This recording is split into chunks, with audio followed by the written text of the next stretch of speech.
As we reported, Amy Klobuchar had an announcement to make on Sunday, and she did do that. She did end up announcing that she will be running for President of the United States.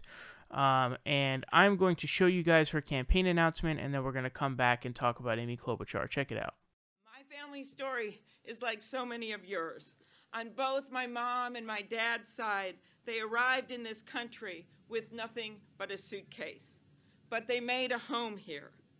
It was cold. Okay, maybe not as cold as this. They didn't know anyone, but like so many immigrants, they wanted a better life for their families. My grandpa worked 1,500 feet underground in the mines up north on the Iron Range. He never graduated from high school. He saved money in a coffee can in the basement to send my dad to college. My dad, who's here at age 90, got a 2-year degree from Vermilion Junior College and then finished up at the great University of Minnesota. He became a journalist. As a young, thank you, person cheering. As a young Associated Press reporter, he called the 1960 presidential race for John F. Kennedy. He covered the 1968 conventions. He interviewed everyone from Mike Ditka to Hubert Humphrey to Ronald Reagan to Ginger Rogers.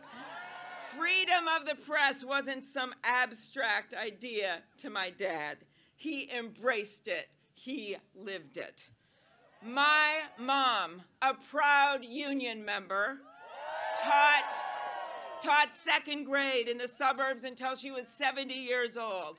Her students, now grown, still come up to me on the street and tell me she was their favorite teacher.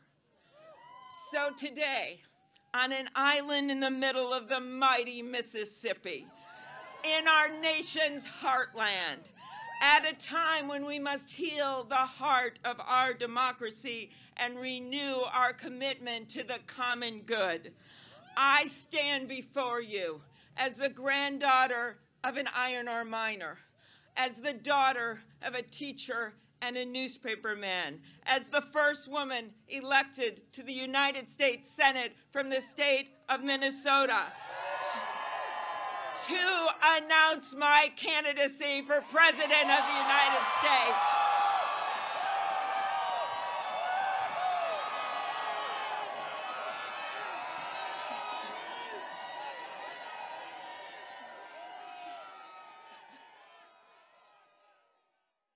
Yeah, so referring to the presidential announcement that she made that you just saw in the video, I'm not really sure if I didn't really find myself moved by that, and you can let me know your thoughts on that whole story that she gave down below about her, her dad and her family and everything. I'm not really moved by that kind of thing, first of all, because it's just sort of what you expect from a politician.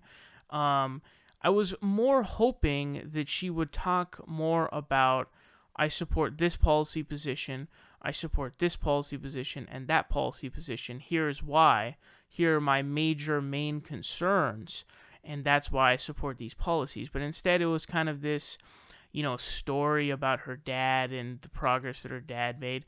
It's just like, I don't find those moving, and I find those to be super bland and just shitty, dude. Like, there's no other way to put it. I just find them shitty, to be honest. I really don't. I don't find them moving. I don't find them interesting. They're just not good. I don't like them. And maybe I'm alone on that. I really don't know. But I prefer a presidential announcement to be, I am announcing for president because, that we have very pressing matters in the United States. And then you go on to explain all of the matters that are pressing the United States. And, you may say, hey, 40,000 people die every year because they don't have basic access to health insurance. Or you might say that we have like a $1.6 trillion student debt crisis right now. And you might say that, we have, a majority of workers fucking living paycheck to paycheck and just all of this kind of crazy stuff, right? Wealth inequality in the United States, all types of different things. But instead, you kind of decide to tell a story about your dad. And I know it's cool that, you were the first woman elected there in Minnesota, but when that's kind of like a big crux of it, I'm just not really convinced. I'm really not. Now, let's talk about Amy Klobuchar. Amy Klobuchar is somebody who is kind of a moderate, basically. I did a story about this really dumbass tweet that she sent out, which I, made fun of as radical centrism, because it was like, that we obviously have a very big college debt problem in the United States, where I believe it's up to like 1.6 trillion in total student debt loans that are owed by students, which is huge. It's an absolute massive burden on those students. And she sent out a tweet basically saying, I am coming out to introduce this legislation with Senator, I think it was Ben Sass, that I'm going to have improved tax, benefits for a bank account where you're saving money for student loans, it's ridiculous, because that's not actually helping the situation in any way. A savings account that has tax benefits does not address the problem of not having the money in the first place to pay for college. So that goes to show you that she's essentially a moderate. And I'm gonna read this to you guys from Vox. It says she hasn't signed on to Senator Bernie Sanders' Medicare for All or $15 minimum wage proposal. She supports universal health care and reducing drug prices more generally. Her views on trade are more middle of the road. Her answer to college affordability wasn't making tuition free, but rather a student loan refinancing proposal called the RED Act. On immigration, she was part of a bipartisan group of senators who tried to reach a compromise with Trump. And as Sanders, Warren, Harris, and Booker compete with progressive bills to combat inequality, Klobuchar is touting a proposal she sponsored with Republican Senator Ben Sass that would allow people to use tax-advantaged savings accounts to pay for educational expenses like skill training. Her candidacy will likely be focused on trying to make the case for pragmatism. So that is not what we need at all. We do not need pragmatism. Pragmatism is not the route that we want to go down. By the way, something that was, and it's kind of old on her record, but she actually supported the Patriot Act, which is, in 2006. That is really bad. But she also has a somewhat, a kind of dark history as a prosecutor in Minnesota. I believe she was elected as the biggest county in Minnesota as their state prosecutor for that county. And there is differing data as to whether or not, there was a discrepancy in terms of where there are disproportionate, minorities being affected by her, crackdowns. And she was part of that Democratic tough on crime garbage, which included people like Joe Biden and Kamala Harris. But Kamala Harris doesn't even get even close to a pass on this, because I believe Klobuchar was like between I think up until 2007 or something like that. Kamala Harris has been doing this shit since 14, so she didn't get any pass for that at all. But she has a little bit of a kind of she really cracked down on drug usage and drug dealing and everything. And I believe Keith Ellison, who was in the state legislature there, had tried passing something to say, hey, be more lenient with these people that you're jailing in mass. So there's a problem there as well that may come to haunt her. But and this article goes on to state that she's not doing what Kamala Harris is doing by trying to act as if it was progressive. I believe she's basically said, I've kind of changed, which is the opposite of what Kamala Harris is doing. Remember, Kamala Harris, she's not doing that. She's like, I was consistent.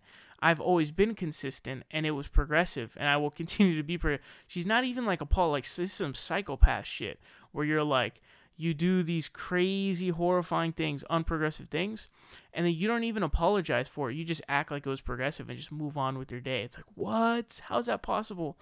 But she's not exactly taking that approach. So she hasn't signed on to Bernie's Medicare for All. She hasn't signed on to Bernie's $15 minimum wage. She takes the middle ground on many issues. And also, she supposedly is for universal health care, but it's the same way that, a lot of these Democrats are for universal health care. But a difference between her and someone like Kamala Harris or Cory Booker is when Cory Booker and Kamala Harris come out and endorse, whether it be the Green New Deal or whether it be, Bernie's Medicare for All bill, which was co-sponsored by Kamala Harris, they don't, they don't care, but they're faking it. Like, they're actually trying to fake it. Klobuchar's not trying to do that. Like, she's not, it looks like to me she's not trying to do that. So this may be the first candidate outside of like Julian Castro who's not even going to attempt to fake it. She's just going to straight out be like, oh, I'm a moderate. That's my understanding to the situation. Now, that may change a little bit as we go, as we progress in this campaign, but as it currently stands, it seems to be the case that Amy Klobuchar is attempting to just take the, middle of the road plan, go in the middle of issues, not take a really left stance. She doesn't want to join the Olympics that she has to face against Bernie Sanders, Elizabeth Warren, now Kamala Harris and Cory Booker are signing up for that, that competition to attempt to out-left the other candidates. So, it's just, I'm not supporting her for obvious reasons. She didn't sign on to Bernie's 15 minimum wage. She didn't sign on to Bernie's Medicare for All plan. She says she's for universal health care. I don't believe her. And she's just a moderate and a pragmatist, and we don't need that. I'm curious to see how the whole binder thing is going to affect her campaign. I also did a story on how there was a report that a bunch of her aides were being abused by her because of her insane anger issues, to the point where she accidentally hit one of her aides with a literal binder. So she threw a binder and it accidentally ended up hitting an aide, and the aide started crying. So I don't know if that's even going to hurt her campaign, because a bunch of women who support her are trying to say, oh, they're trying to make this like a man-woman thing or something like that. It's like, you have to be pretty disgusting to do that, because that's appalling behavior from anybody, regardless of who it is. And you're just showing your true colors, which is that, you have roots of what you're claiming the other people are. But anyways, let me know your thoughts on Amy Klobuchar. This is her 2020 run.